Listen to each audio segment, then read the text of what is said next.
I wrote this sentence down many years ago as a young 26-year-old chiropractor just about to embark on this multiple practices thing. And it was sitting in a room with Dan Kennedy. I wrote the sentence down. And the sentence was, I've taken a screenshot of it and I've got it. And those of you who've done New Patient Avalanche, I'll show you it. And the sentence was, he that has the ability, or he that can put new patients through the front door owns the keys to the castle.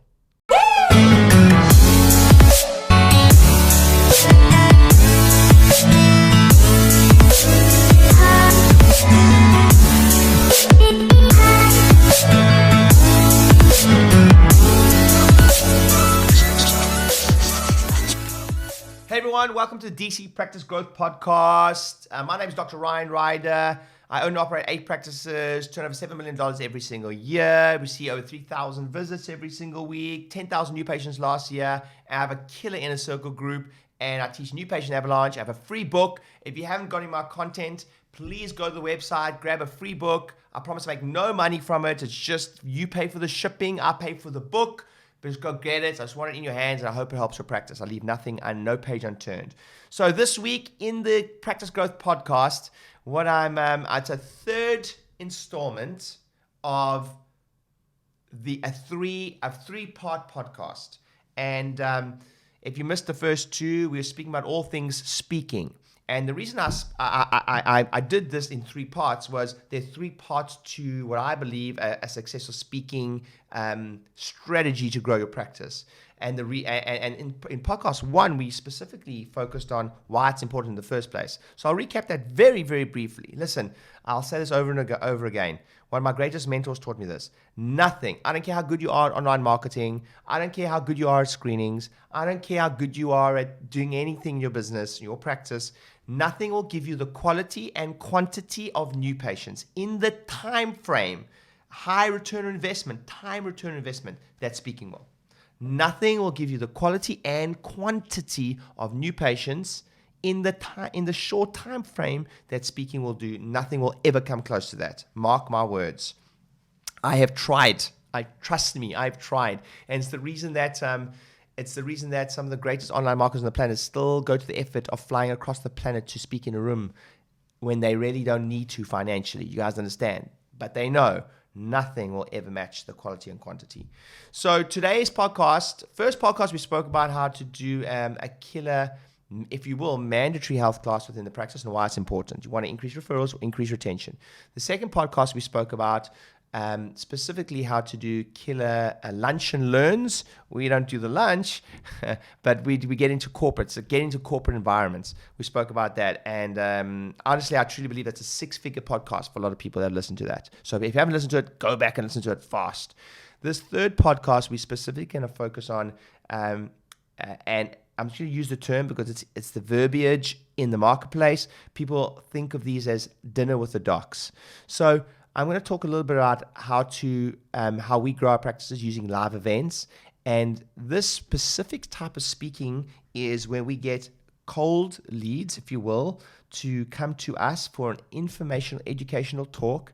And we can either do that in the form of a dinner with the doc, or we just get people to come to an informational talk and there's no dinner. So we have got great success with just doing an informational talk and getting people from social media strategies, which we teach in our inner circle group, and we teach that in my 2-day talks boot camp. We teach you how to get people. The biggest thing here is whether it's a dinner with a doc, whether it's without the dinner, it's irrelevant. All you need to do is get bums in seats. Yes, there's probably a bit to be said for the power of reciprocity when you do put on a dinner. Probably a bit to do that. However, the docs that I teach, and specifically comes to my 2-day talks bootcamp, are closing 80% of the room anyway. Some of them 100% of the room. The people that are still learning how to do it are closing 50% of the room. So there's such a high close rate and there's such a high show up rate. We are getting sometimes 80% show up without the dinner. There's some tricks that I'm going to teach you in a moment. And we are getting such a high sign-up rate. We're getting as many as 50 to 60 people sign up, but an average probably of 30 people in the room when at will, really, with sometimes, depending on what country so we have an agency where we do this for you. we'll just fill the room for you. But we have filled rooms for as cheap as $200. We don't normally have to go much higher than anywhere from $500 to $1,000. But boy, is it worth it. Boy, is it worth it. I would spend, if I was doing this all over again, I always tell everyone I'd spend double. I'd spend $2,000 on a talk. Easy to fill the room. But you don't always need to do that. So that is the definition of what we're talking about tonight, is how to get, essentially we're trying to get cold leads to come to us for an informational talk. I always say this is the lazy man's way of doing it, and I love lazy sometimes. Listen, you're busy, you've got a million things to do. So let me paint a scenario for you. You're adjusting, you finish a busy set. You walk out, the reception area is packed with people that are coming to your talk. You've got 20, 25, 30 people there waiting. They're chatting to the team. You've had gifts for them on arrival. Big tip. I will tell you more about that later. And then they filter through to a talk, a room, a talk room. And then you deliver a killer talk, and you learn my 4-step process for closing. And you close 80% of the room. And there's a little prop that you use to close. And we do that. We show you that in the day. So what have people done? We've got 50 new patients in a 45-minute talk, 10 new patients, 15 new patients, 20 new patients. I could show you testimonials, hundreds of testimonials of my inner circle members and not to mention my own practices, where we just rack out 10 to 20 new patients every week. And remember what I say, it's not about the quantity here. But most importantly, if you want the easiest report of findings you'll ever have in your entire life, easiest new initial consultation you'll ever have in your life, because you've already got so much you've already got rapport with them. They've already spent an hour with you. By the time they come through and decide to jump through that hoop, the psychology of someone that comes to a talk that registers for something online they didn't even mean to register for. Didn't mean to register for, but just scrolling through Facebook and they registered. I don't even do that. Sometimes I don't even know why people do that. I'm just not one of those shoppers. But if it's important to them, trust me, they're going to be there. If I see something, have I opted into stuff online all the time? But if it's important to them, they're going to be there. And if they're prepared to opt in and then come all the way and get in the car and drive all the way to you, listen, there's 2 ways people show commitment. One is time. The other one's money. And they're prepared to commit an hour of their time to come to informational talk just from scrolling through Facebook. They are motivated. Then they decide to take up your offer on the day and then an initial consultation. So show their commitment. So first they've showed their commitment via time. Then they're prepared to show their commitment via money on the day. And then they sit in front of you. I want to work with those people. There's the thing, the more they pay, the more they pay attention. That's just normally in life. All your freebie clients often, sometimes they're a challenge to work with, but often the guys that pay the most are the nicest clients to work with. I'm not saying that, and some, even with strategists, some of my inner circle members will actually decide that this is a good problem to have, right? We want less new patients. Let me say that again. Sometimes we want less new patients, so we're going to up the offer at the day and just and hopefully decrease the amount of signups. Let me say that again. Hopefully decrease. We actually want to decrease signups because we want to make the hoop smaller to jump through, harder to jump through. So we want to up the amount they pay on the day. So we just end up with the highest quality leads.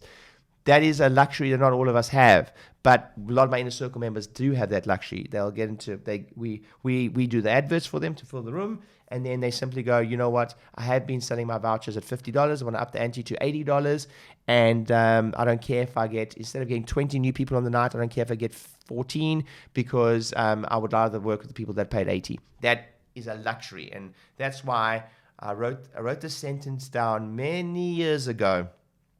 As a young 26-year-old chiropractor just about to embark on this multiple practices thing. And it was sitting in a room with Dan Kennedy. I wrote the sentence down. And the sentence was, I've taken a screenshot of it and I've got it. And those of you who've done New Patient Avalanche, I'll show you it. And the sentence was, he that has the ability, or he that can put new patients through the front door owns the keys to the castle, or wins.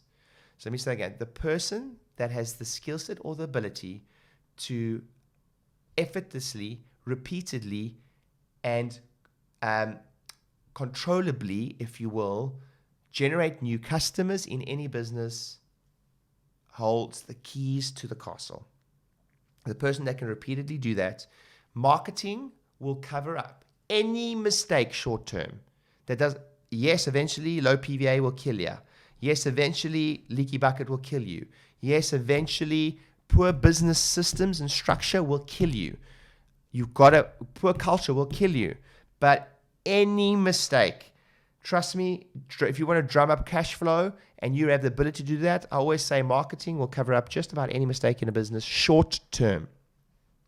So let me run through the steps of the steps that we look at to doing these. First step, you have to be able to get registrants. Now, I'm going to talk a little bit about that right now. I'm going to talk in two phases. One is the topics. And when I first started, let me tell you a story. When I first started doing these many years ago, I am a vitalistic mindset, and I was probably in caught between two worlds.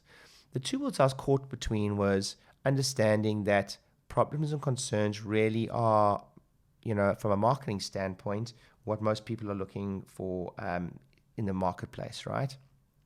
Or solutions to them.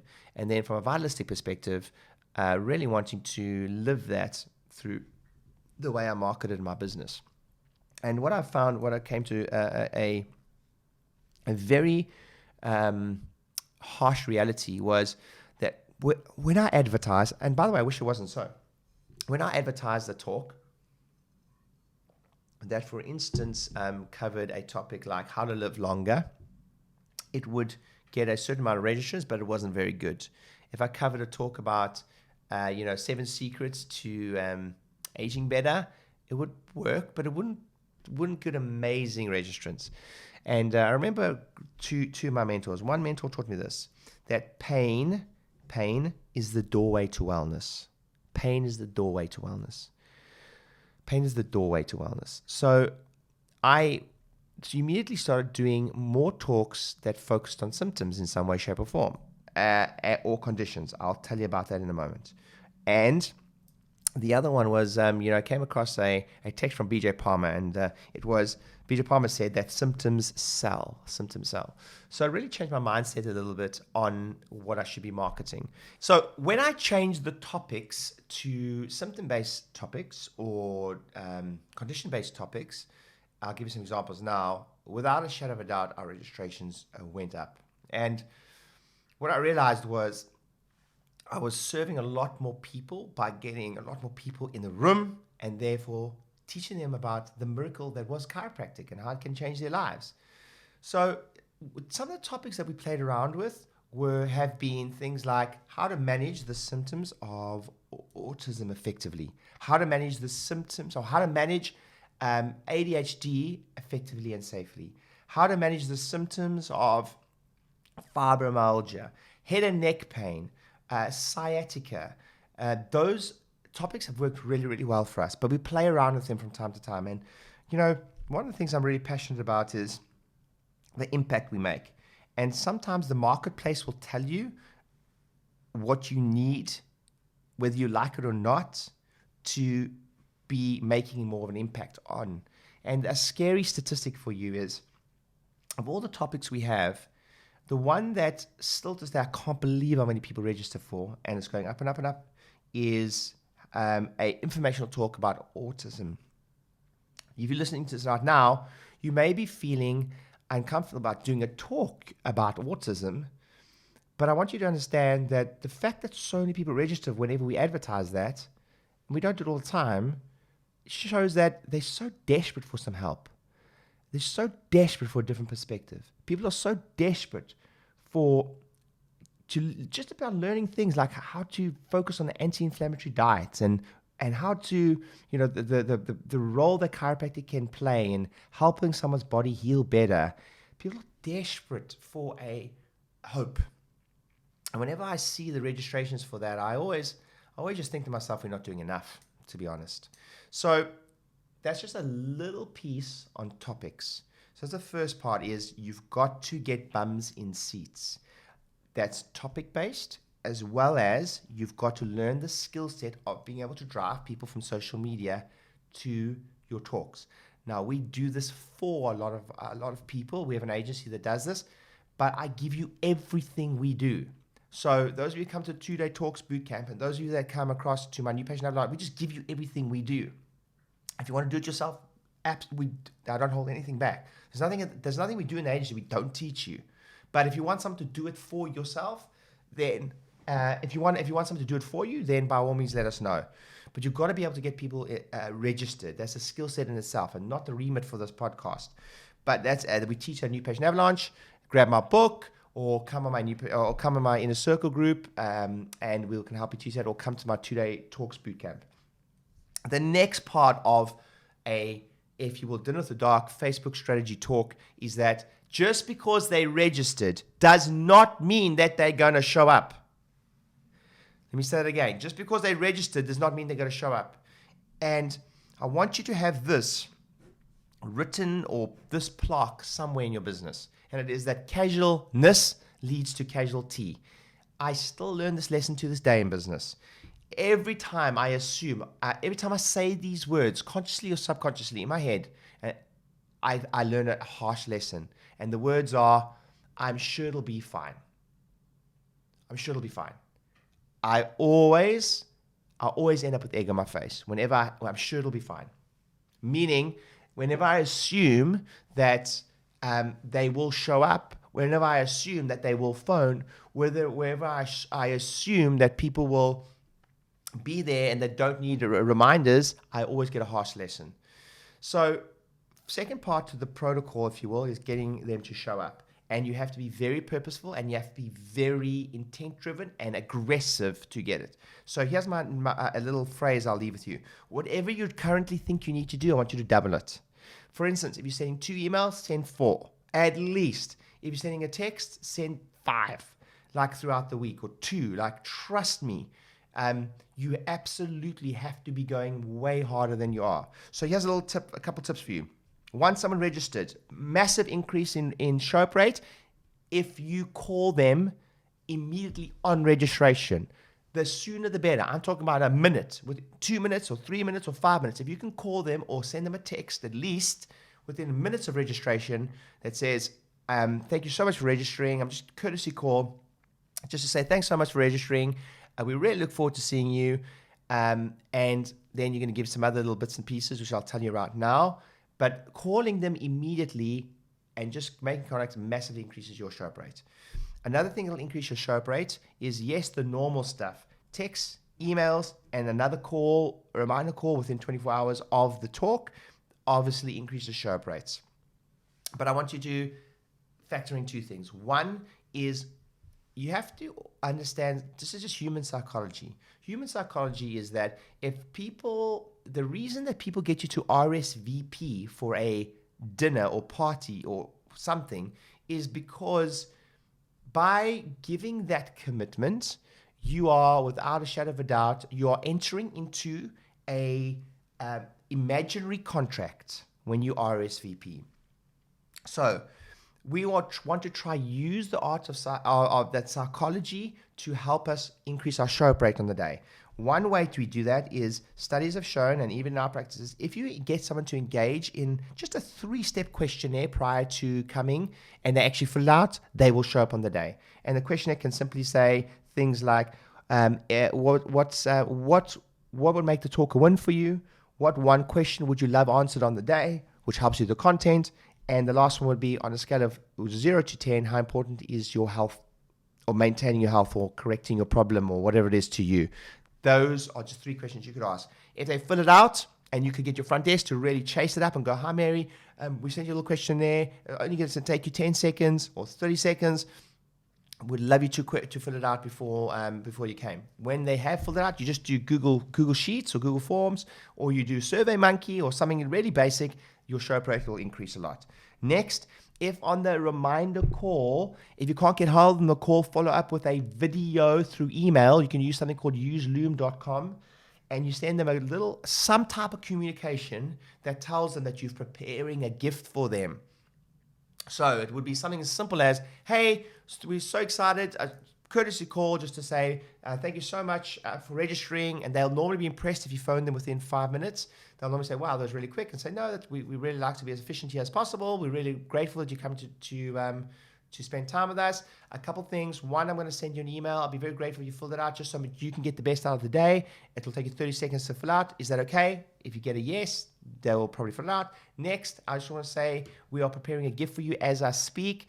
And just to say thank you so much for attending, and you can even say what's in the gift. There's water bottles, and there's hampers, and there's whatever, and we're preparing it as we speak. If you're doing a video, you can even hold it up. If it's like a tote bag or something like that, or some swag, then hold it up and let them see it. But you want to subconsciously just there's a scale going on here, and you want to, what I call the ethical guilt trip.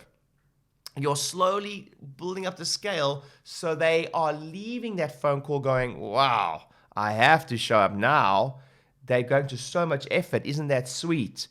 But we're really trying to give value at that point so that they know that if they don't show up, that's why when you RSVP, you show up because they catered for you, right? Like if you RSVP for a wedding, you know that they're paying like $100 a head or whatever, or more or less, that if you don't show up, it's going to cost them. That's what we are leveraging that psychology for free events. Because here's the statistic. For free events, industry norms are 25% show up rate. If we work our ass off, we get 80% show up rate. 200%, but 80%. The norm for us is between 50 and 80% show up rate. If we take our foot off the gas, and even in my business, let's say we have a staff shortage. Let's say someone's off that week who takes care of these. Let's say we don't follow the steps I'm teaching you now. It's not a case of it going from 80% or 70% to 50%. It's a case of it going from 65 to 70% show up rate or 80% show up rate to 5%.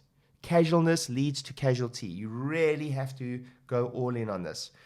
And next, so we've spoken about the phone call. We've spoken about something for them to fill out, like a Google Sheets or a SurveyMonkey. And we've spoken about the ethical guilt trip as I teach. Those factors, plus your normal emails, texts, and reminders, plus you going all out, casualness leads to casualty. Double what you're doing. I promise you, you'll get amazing results and you'll get amazing show-up rates. So that's the next part, is getting them to show up. The next part is delivering the content. As I said, 2-day boot camp on this. You absolutely have to be there. If it's not mine, it's somebody's that gives you the skill set of speaking. It'll change your life more than anything you've learned in your life. But I'll just run through. There's an opening template that is being proven by the greatest speaking on the planet. You absolutely need it. There is a teaching template and there's a closing template. You need those.